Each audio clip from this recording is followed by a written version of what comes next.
the mayor of the Gold Coast himself, Tom Tate. Well, he's going to be in the US. He goes everywhere. He's always just jet setting overseas because, you know, the Gold Coast, its borders don't end at the Gold Coast LGA border. You know, they're international. They are international. City. That's why they have a funny accent. It's a way of life, you might say. But the Gold Coast mayoral office has today released details of a US trip after Mr Tate, Councillor Tate, was forced to defend. I quite like Tom Tate, actually. I do. Yeah, I don't mind. He's got a bit of that kind of hustle, that sort of dodgy brothers He's the Gold kind of Coast get up mayor. and go kind It's of. a bit Muriel's wedding, Porpoise Spit. He's got moxie. Deirdre, Anyway, fancy seeing you here. So last year he was forced to defend travelling to Italy so he could carry the torch for the Winter Olympics, which I'm pretty sure is an enshrined part of your mayoral duties as a Gold Coast mayor. I mean, first you make sure that the meter maids are all wearing the correct bikini, and then you go off to Italy to carry the into church. And at the time he said the trip would cost less than $20,000 is the trip to the US. In a statement, the council said the Gold Coast would be represented at G'day USA alongside senior leaders and elected officials from across southeast Queensland, allowing us to critically engage with global decision makers ahead of Brisbane 2032, taking advantage of this critical moment. So really, the ratepayers are paying him an absolute bargain rate. I mean, the bang for their buck that they're getting, you know, they should be thanking him for taking the money and going to over. Italy at less than the cost of Annika Wells' plane ticket to New York for the whole trip. So, you know, it's a bargain. Indeed. But look, I actually don't have a problem with this because you go to the Gold Coast, they do have Movie World. There are a lot of films shot in the Gold Coast and there is quite a big cinematic scene there, the film production. LA is obviously where that all happens.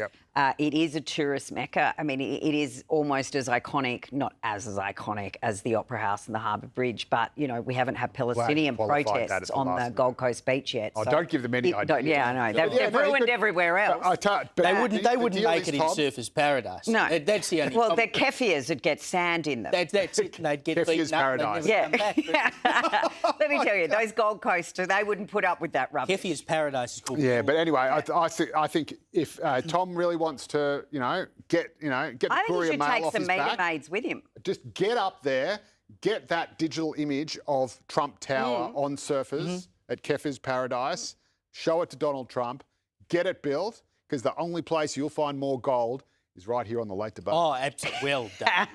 and this is the thing, you know, I get extremely critical of councils and bad spending and whatever, but that you can't just live in a bubble. No, and the Gold Coast, because of course Queensland, maybe some people probably don't understand from other parts of the country, that Queensland has very large councils. I mean, the Brisbane City Council encompasses almost the entirety of metropolitan Brisbane. It's so big and they have such large capital that they run the bus network up there, right? Those are the sorts of councils they have in Queensland. The Gold Coast Council, they're real, they're big. Everywhere. You know, the Gold Coast Council is the length of the Gold Coast. It is a big place. It's one of the fastest growing cities in the country. It's going to be part of the Olympics. If they spend 20 grand to go and mingle with decision makers in the US, I'm not that mad about it. And also, if picky journos looking for a story over summer and having a crack over expenditure. How I mean, dare if you they? want your politicians to just all sit in the council chambers or in the Parliament House or in their offices all the time, you know, if you want them out trying to generate business, sell the country, sell their area. That's right. Well, sometimes you've got to put your hand in your pocket. And if God didn't want councillors to go on overseas junket, he wouldn't have invented the Sister Cities program. No, that's right. That's why it's there. Just off to Nanking, darling.